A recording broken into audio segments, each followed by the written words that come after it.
Hey guys, welcome to PM Pathshala. Guys, आज हम लेंगे पार्ट 1 इकोनॉमी का, जो हमारा सितंबर 2023 का गाइस रह गया है। हम let's start with the economy section today. तो guys, in this video will cover the 2 sections, 2 articles cover करेंगे। बाकी के आर्टिकल्स गाइस आपको डेली मिलेंगे। आप चैनल से जुड़े रहिए और गाइस डेफिनेटली रिलीजियसली हमारे साथ पढ़ाई करेंगे तो आपको बहुत अच्छा डेफिनेटली समझ में भी आपको काफ़ी फ़र्क नज़र आएगा। इकॉनमी का पहला जो गाइस आज टॉपिक है, that is GDP estimation in India, that is gross domestic product estimation in India. देखो, सबसे पहले जानो ये जीडीपी क्या होता है, उसके बाद मैं आपको बताऊंगी ये न्यूज़ में क्यों था। देखो, जीडीपी का मतलब है हमारी कंट्री में किसी गिवन टाइम में, किसी ईयर में, किसी क्वार्टर में कितने फाइनल यूजर्स ने कितने गुड्स को या सर्विसेज को खरीदा है या यूज़ किया है, यानी कि उसकी मॉनेटरी वैल्यू क्या होती है। तो याद रखना, जीडीपी एक तरह का मेजरमेंट है जिसमें हम मॉनेटरी वैल्यू को जानते हैं किसी भी गुड्स एंड सर्विसेज की। फाइनल यूज़र ने कितना लिया किसी कंट्री के अंदर एक गिवन पॉइंट ऑफ टाइम पर। ठीक है, अब ये न्यूज़ में क्यों था? देखो, मिनिस्ट्री ऑफ फाइनेंस ने क्लैरिफिकेशन इशू करी है रिगार्डिंग ऑनगोइंग डिबेट चल रही थी। डिबेट में ये था कि माना जा रहा था जो जीडीपी का डेटा है अप्रैल से लेकर जो जून, यानी कि एक क्वार्टर का जो डेटा है 2023 का, वो एक्यूरेसी के ऊपर उसका चेक था। मतलब पूछा जा रहा था, लोगों को भरोसा नहीं हो रहा था ये एक्यूरेट है भी या नहीं है। तो इसीलिए उस पर ही मिनिस्ट्री ऑफ फाइनेंस ने उस पर क्लैरिफिकेशन इशू करी है, वो मैं आपको समझाने जा रही हूँ। देखो, इंडिया में रियल जीडीपी की ग्रोथ ना अप्रैल जून के क्वार्टर में बताई गई है 7.8%, अगर आप इनकम और प्रोडक्शन मेथड के अप्रोच से उसको निकालते हो, और ये हाईएस्ट है पास्ट 4 क्वार्टर्स से। लोग देखो, सबको यही लगेगा ना भाई इलेक्शन आने वाले हैं इसीलिए जीडीपी ग्रोथ बढ़ा चढ़ा के दिखा रहे हैं, तो उसी की क्लैरिफिकेशन है। बट आपको पॉलिटिकल एंगल से ज़्यादा आपको अपना इकॉनमी स्ट्रॉन्ग करना है। तो बताया गया कि इनकम और प्रोडक्शन अप्रोच की वजह से ये आपका 7.8% ग्रोथ आया है। अच्छा, अब ये कह रहा है कि it was on the back of double digit expansion दिखाने को दे रहा है। इन द सर्विस सेक्टर में बहुत डर्जन हुआ है और उसकी 56% जीवी है इसी वजह से। अब लेकिन जो क्रिटिक्स है वो क्या कह रहे हैं? वो कह रहे हैं जब इतनी इन्फ्लेशन है तो उसका असर क्यों नहीं पड़ेगा जीडीपी की ग्रोथ में, तो आपका इनएक्यूरेट डेटा है। तो आप समझ रहे हो, इसीलिए ये इतना सारी बातें आज आपको समझाई जाएंगी कि जीडीपी कैसे निकाला जाता है। इसीलिए मिनिस्ट्री ऑफ फाइनेंस को क्लैरिफिकेशन देनी पड़ गई। अब यहाँ पर एस्टिमेशन करने का हमारी कंट्री में 3 मेथड से हम जीडीपी को कैलकुलेट करते हैं मार्केट प्राइस पे। जीडीपी एमपी का मतलब क्या होता है? जीडीपी एमपी का गाइस मतलब होता है मार्केट प्राइस पे जीडीपी को निकालना। अब ये प्रोडक्शन मेथड, इनकम मेथड और एक्सपेंडिचर मेथड से निकाला जाता है। ये इनके फॉर्मूले होते हैं, इस तरह से निकाला जाता है। ठीक है, डिटेल के लिए आपको पता ही है, नेशनल इनकम क्लास 12th का जो है मैक्रो इकोनॉमिक्स को आप पढ़ो, आपको समझ आ जाएगा सारा। नहीं समझ आएगा फिर आप मुझसे पूछना, लेकिन अभी हमें थोड़ा सा टॉपिक के साथ भी स्टिक होना है। तो ये 3 मेथड से निकाला जाता है। मैंने आपको बताया 7.8% ग्रोथ इनकम मेथड और प्रोडक्शन मेथड की वजह से दिखा रहा है। अब जीडीपी की कैलकुलेशन करने के लिए 3 अप्रोचेस को अपनाया जाता है। पहली अप्रोच है प्रोडक्शन मेथड या वैल्यू एडेड अप्रोच, यानी कि प्रोडक्शन की हर स्टेज पर क्या होगा, जो जो भी प्रोडक्शन हुआ है, जो जो भी वैल्यू ऐड हुई है, उसकी टोटल सेल में से आप माइनस कर दो इंटरमीडिएट इनपुट को। यानी मान लो केक बनाया जा रहा है, ठीक है, तो केक के लिए जो ब्रेड यूज़ करी या जितना भी रॉ मटेरियल इस्तेमाल किया गया, और टोटल सेल्स में से उसको माइनस कर दोगे आप प्रोडक्शन प्रोसेस में से, तो आपका प्रोडक्शन मेथड आ जाएगा। मतलब आपको पता चल जाएगा कितना हमारा जीडीपी में उस पर्टिकुलर गुड का कितना योगदान था। ठीक है, अच्छा, इसी में इनकम अप्रोच की बात की जाती है। इनकम अप्रोच का मतलब क्या है कि जो भी हमारी कंट्री का फैक्टर ऑफ प्रोडक्शन है, यानी कि जो लेबर वेजेस ले रहा है, या रेंट से कोई इनकम आ रही है, या कैपिटल के फॉर्म में कोई रिटर्न आ रहा है, कोई कॉर्पोरेट प्रॉफिट आ रहे हैं, उनसे प्रॉफिट जो भी अर्न हो रहे हैं, टोटल इनकम जितनी भी हो रही है, वो सारा हमारा इनकम अप्रोच है। तीसरी चीज़ है हमारे पास एक्सपेंडिचर अप्रोच, यानी कि हमारे कितने एक्सपेंडिचर डोमेस्टिक बाउंड्री के अंदर हो रहे हैं, मतलब हमारी कंट्री की बाउंड्री के आसपास कितना टोटल एक्सपेंडिचर खर्च होता है गुड्स एंड सर्विसेज को करने के लिए, एंटाइटल करने के लिए, एंटाइटीज को चेक करने के लिए। तो ऐसे इन अप्रोचेस को गाइस निकाला जाता है। अच्छा, आइडियली देखा जाए तो देखो सारे के सारे जो ग्रोथ रेट है, तीनों के तीनों अप्रोचेस सेम है, लेकिन वेरिएशन क्या है? डेटा कलेक्शन में थोड़ा वेरिएशन है, थोड़ा स्टैटिस्टिकल डिस्क्रिपेंसी है, कुछ गैप्स हैं। अदरवाइज फाइनल कैलकुलेशन जो होती हैं वो आप तीनों में ही आप देखोगे कि ऑफन कई बार गैप मिलता भी है, लेकिन ज़्यादातर अल्टीमेटली आपको कुछ सेम तक नज़र आ जाएगा। अच्छा, अब यहाँ पर कह रहा है कि जो करंट मेथडोलॉजी से जीडीपी का कैलकुलेशन होता है उसमें चैलेंजेस क्या है। तभी ये क्राइसिस उठा भाई क्रिटिक्स का ये मानना है कि इतना इन्फ्लेशन है, फूड में इन्फ्लेशन है, इतना उनके फूड प्राइसेस में इतना इन्फ्लेशन है, ऑयल में इतना इन्फ्लेशन होने के बाद जीडीपी पे असर क्यों कैसे नहीं आ रहा है। उनका भी सवाल ठीक है।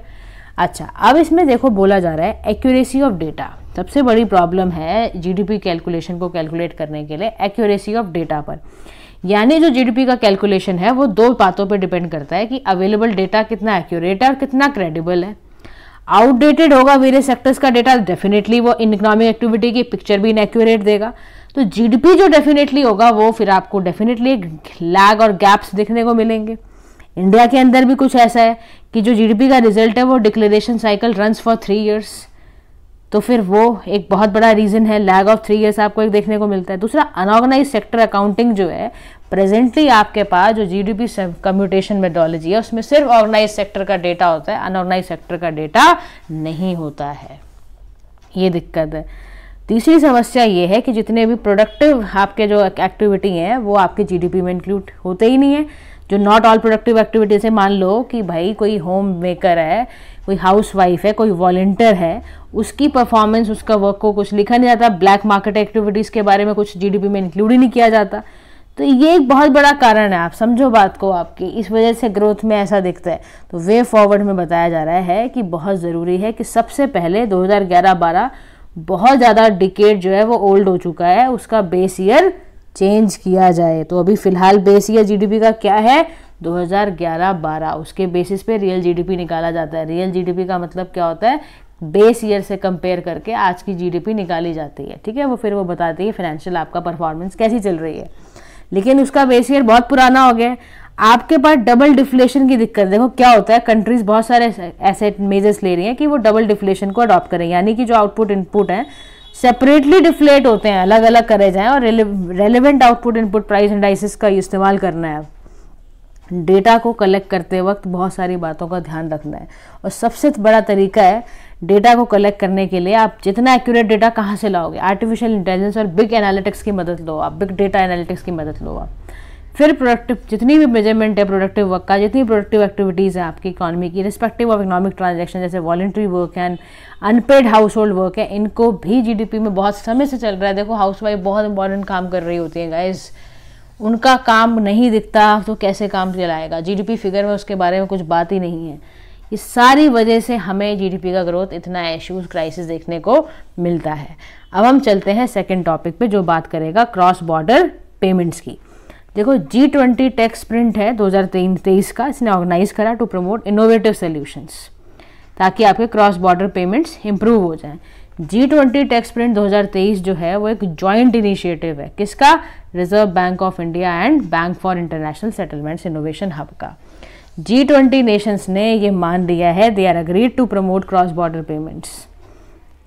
Further on the sidelines of G20 summit, India ने प्रपोज करा है कि वो अपनी प्रेजेंस को क्रॉस बॉर्डर बिल पेमेंट में यूके में भारत बिल पेमेंट सिस्टम के तहत डेफिनेटली उसको ठीक करेंगे।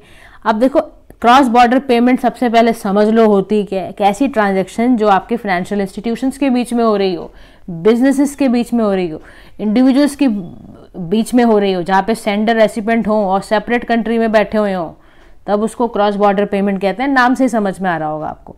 इस वक्त क्रॉस बॉर्डर पेमेंट 2023 में $190 ट्रिलियन वैल्यू हो गई है, और यह माना जा रहा है 2030 आते आते क्रॉस बॉर्डर पेमेंट $290 ट्रिलियन तक चली जाएगी।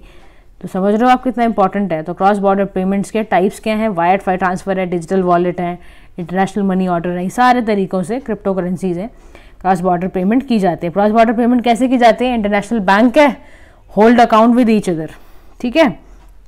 देखो ये होता है, मैं आपको समझा दूं इस बारे में, इसमें एक इनेबलिंग बैंक है जो to make payments in foreign currency.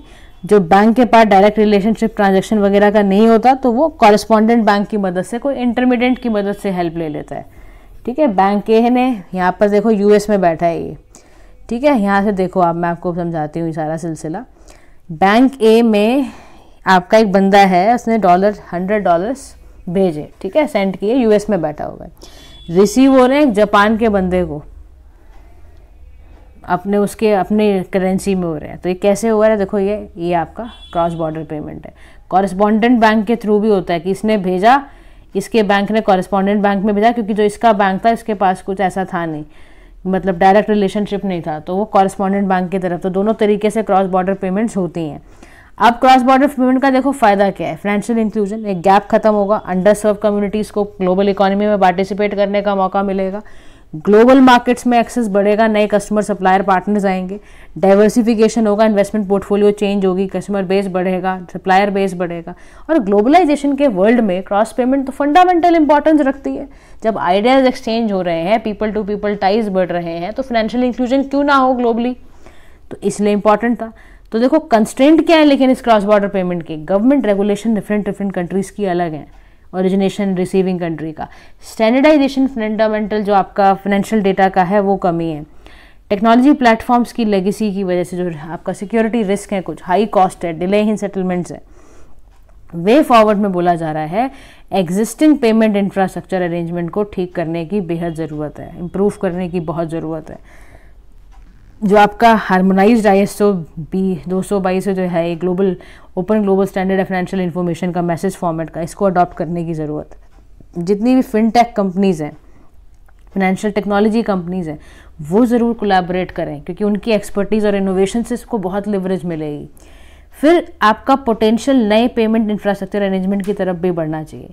आप कंप्लाइंसेस के साथ चलें, इंटरनेशनल लोकल रेगुलेशंस के साथ, rigorous and effective risk assessment करना पड़ेगा ताकि आपका बर्डन है जो एसोसिएटेड है with compliance checks and financial entry, वो सब आपका खत्म होता चला जाए।